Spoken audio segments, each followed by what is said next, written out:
dari waitress biasa ya, yang nggak punya skill sama sekali, yang mulai dari nol, terus naik jadi captain floor, terus naik lagi jadi floor manager, sampai akhirnya punya 2 salary sekaligus, dan sekarang aku bisa kerja remotely dari mana aja, independently. Sedangkan banyak banget orang di luar sana tuh yang ngabisin bertahun-tahun hanya untuk naik satu level. Dan enggak, kalian nggak butuh waktu bertahun-tahun untuk keluar dari gaji UMR. Hari ini aku bakal bahas semuanya, dan kalau kalian benar-benar serius nih pengen naik level dan actually mau keluar dari gaji UMR, kalian harus tonton sampai habis. Dulu aku tuh punya mindset dan kepercayaan bahwa semua ada step by stepnya ya, sampai akhirnya aku tuh sadar bahwa dunia kerja itu sama halnya kayak game. Kalau kamu tuh tahu cara mainnya dan cheat code-nya, kamu nggak perlu nunggu bertahun-tahun hanya untuk keluar dari jebakan gaji UMR itu. So, di video kali ini aku bakal bongkar 4 langkah psikologi yang aku pakai sampai akhirnya aku bisa resign dan kerja mandiri sampai sekarang. Let's break it down. So, seperti yang aku bilang tadi ya, aku tuh start kerja jadi seorang waitress di Bali, dan aku benar-benar start dari nol, dari zero ya. Aku nggak punya pengalaman sama sekali, bahasa Inggrisku yang nggak lancar-lancar banget, malahan sebenarnya supervisorku tuh nggak suka sama aku, karena bahkan aku tuh estray aja nggak tahu apa artinya.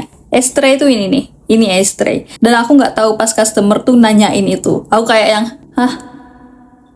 Apa itu estray? So ya, segitu innocentnya dulu aku, segitu dikitnya skill aku dulu. Sampai akhirnya 6 bulan pertama aku dipromosiin jadi floor captain. Oke, mungkin kalian bakal bertanya gitu ya, gimana caranya aku tuh bisa dipromosiin jadi floor captain, sedangkan aku bener-bener yang gak pinter-pinter amat gitu loh. Of course aku bakal ceritain. Sebelum akhirnya aku tuh dipromosiin jadi floor captain, aku tuh bener-bener kerja yang literally do my best gitu. Aku sering bertanya, aku tuh aktif orangnya, dan karena memang saat itu aku tuh pengen ngasah skill bahasa Inggris aku, jadi itu aku sering ngobrol gitu sama customer yang ada di situ. Bahkan aku tuh kayak yang sampai akhirnya berteman gitu sama mereka. Di luar kerja aku biasa ketemu sama customer aku ya, kita main di luar gitu, karena aku memang se-friendly itu gitu. Dan saat aku dipromosiin jadi floor captain nih, disitulah yang aku bener-bener nggak cuman kerja, tapi itu juga mencuri ilmu. Saat aku di posisi jadi floor captain ini, aku tuh sering banget ikut meeting-meeting besar sama manajer-manajer lain dari branch atau outlet lain, dan dari situlah aku benar-benar kayak yang, oh jadi gitu. Manajer itu pada dasarnya mereka itu adalah orang-orang yang confident, orang-orang yang percaya sama diri mereka. Jadi saat di meeting-meeting itu kebanyakan most of them ya nggak takut untuk menyuarakan isi pikiran mereka. Mereka itu confident sama diri mereka sendiri. Mereka itu nggak malu menyampaikan pendapat mereka. Jadi aku perhatiin gitu manajer-manajer itu responsible-nya apa, gimana cara mereka bekerja, apa tanggung jawab mereka, dan lain-lain. Nah pada saat itu aku juga deket sama manajer aku. Jadi itu aku benar-benar belajar banyak banget dari dia, dan pada akhirnya karena aku juga adalah seorang leader, aku tuh kayak ngebantu training dan segala macam, dan tanpa aku sadari aku tuh melakukan kerjaan yang dilakukan oleh manajer. So saat itu aku tuh punya partner ya, jadi ex partner aku tuh nanya gaji aku berapa, karena emang dia ngeliat gimana aku kerja, karena aku kan suka bawa buku, catet-catet segala macam gitu kan. Jadi tuh dia penasaran gitu berapa sih sebenarnya gaji aku di situ. Aku kasih tahu gaji aku dan responsible aku, apa yang aku lakukan.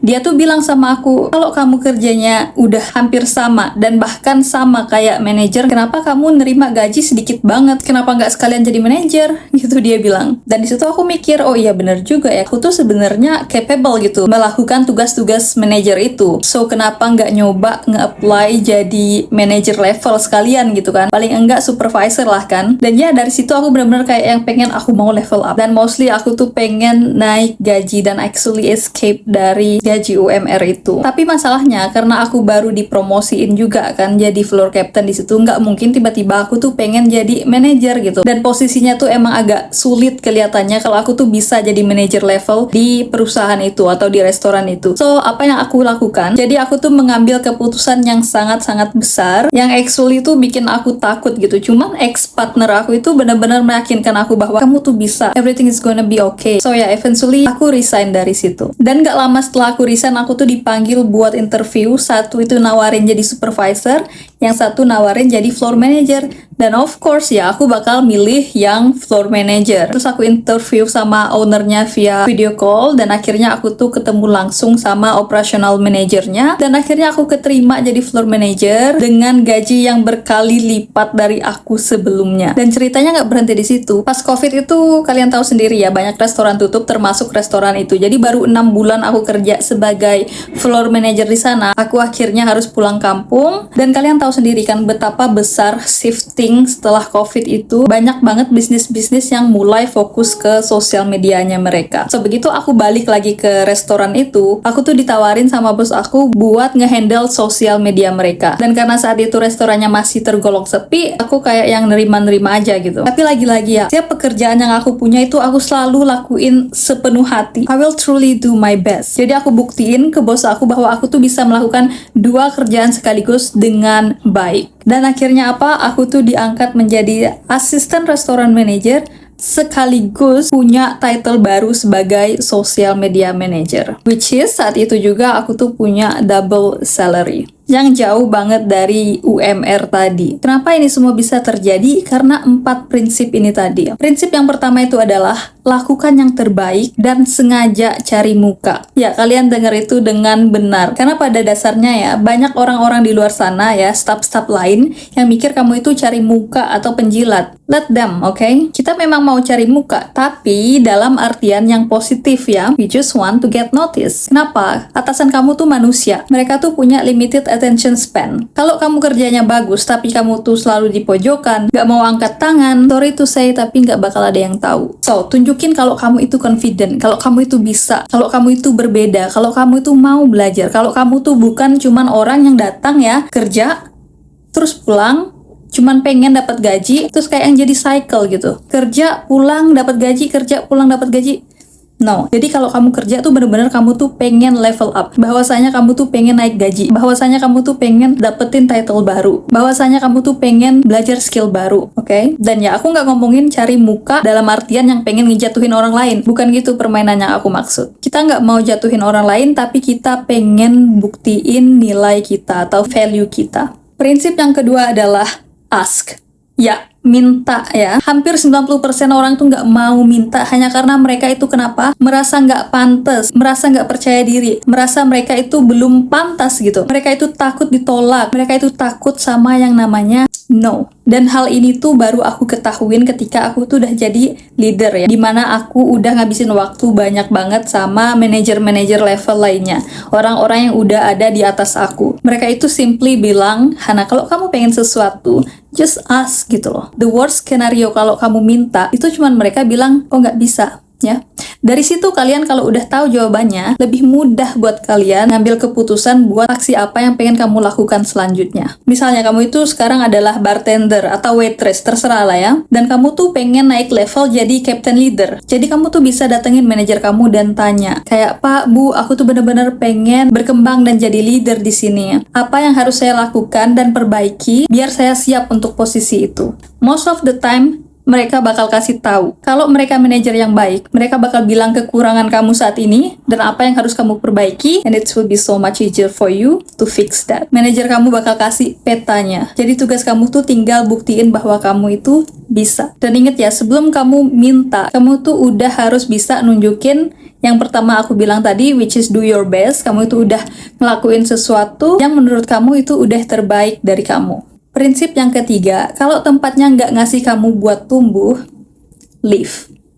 Tinggalin. Contohnya ya tadi, aku tahu persis di restoran pertama, aku itu bakal susah banget buat naik ke manager level. Sebenarnya bisa aja, cuman waktunya itu bakal lama. Karena istilahnya tuh gini, ada banyak banget tangga nih yang harus aku laluin untuk ke sini. Padahal aku udah tahu isi di dalam ruangan ini tuh seperti apa, gimana cara mainnya, apa responsibility-nya. So ya, aku harap kamu ngerti. Please ya, jangan pernah takut ninggalin tempat kerja yang kamu tuh udah tahu kamu bakal susah buat growing atau naikin level kamu. Karena kalau tujuan kamu itu mau escape dari gaji UMR, kamu tuh harus berani ngambil keputusan. Dan percaya deh, kalau kamu tuh yakin dengan dirimu sendiri, banyak pintu yang bakal terbuka yang kamu nggak pernah expect. Kayak aku tadi, aku nggak pernah ngira bahwa aku tuh bisa skip supervisor buat langsung jadi floor manager. So ya, Prinsip yang keempat adalah percaya diri atau confident dan belief. Jujur aja ya, pas aku ambil keputusan buat resign dari tempat itu tuh aku mikir apakah ini bakal jadi kesalahan terbesar yang aku lakukan. Apa aku bakal bener-bener bisa? Apa aku bener-bener pantas? Tapi aku balik lagi, aku menganalisa apa yang telah aku lakukan selama ini, bagaimana cara kerjaku, dan belief itu datang karena aku tahu aku udah do the work. Aku udah melakukan yang terbaik dan aku tahu aku pantas gitu. Kalau kamu tipe orang yang cuma mau kerja standar ya, nggak mau belajar hal yang baru, nggak mau do the work, nggak mau kerja lebih gitu ya, bakal susah buat percaya diri. Makanya aku urutin prinsip-prinsipnya ini karena memang kamu tuh nggak bisa skip prinsip ke-1 dan prinsip kedua untuk melakukan prinsip yang ketiga ini. Cuman aku percaya banget sih, kamu di sini untuk nonton ini aja itu udah kelihatan bahwa kamu itu melakukan sesuatu yang orang lain tuh nggak lakukan. So aku harap kamu juga percaya sama diri kamu sendiri. So itu dia 4